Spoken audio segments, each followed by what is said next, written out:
కన్యా రాశి మిత్రులారా 2025 సంవత్సరం ఆంగ్ల నూతన సంవత్సర శుభాకాంక్షలు మీకు. బృహస్పతి మే నుండి 10వ స్థానం నుండి సంచరించడం వల్ల శని 7వ స్థానం నుండి సంచరిస్తున్నాడు.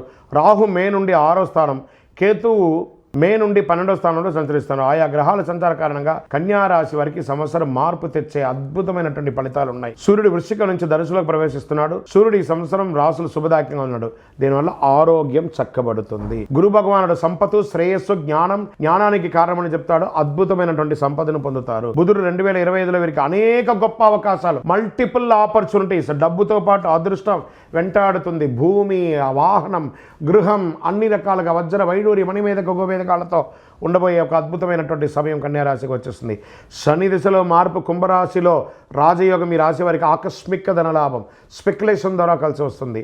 సూర్య శని కలయికతో వీరికి ఊహించని ఆర్థిక లాభాలు, అదృష్టం 24 గంటల సేపు మీకు డీనియలో ఉండిపోతుంది. కన్యా రాశి వారికి సంవత్సరం ఉద్యోగస్తులకి ఉద్యోగంలో ప్రమోషన్ అద్భుతంగా ఉంటుంది. నిరుద్యోగులకి ఉద్యోగ ప్రాప్తి, ఆదాయం పెరుగుతుంది. శుభకార్యాలు చేసే అవకాశాలు ఉన్నాయి. గృహలాభం ఉంది. ఆధ్యాత్మిక చింతన పెరుగుతుంది. ఒక దేవాలయం నిర్మించే అవకాశాలు లేదా దేవాలయ ధర్మకర్తలుగా ఈ అవకాశాలు ఉన్నాయి.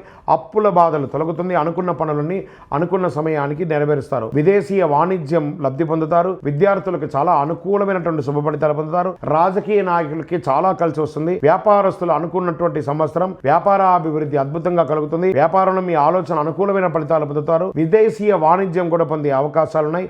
రైతాంగానికి అద్భుతంగా ఉందని కూడా చెప్పచ్చు. సినీ, మీడియా రంగాల వారికి సంవత్సరం కలిసి వస్తుంది. వ్యవసాయం చేసే వారికి కాస్త మెట్ట పొలాలు కూడా వేసుకోండి. రాహు ప్రభావంతో ఖర్చులు చేసుకోవడం అవకాశాలు కనబడుతున్నాయి.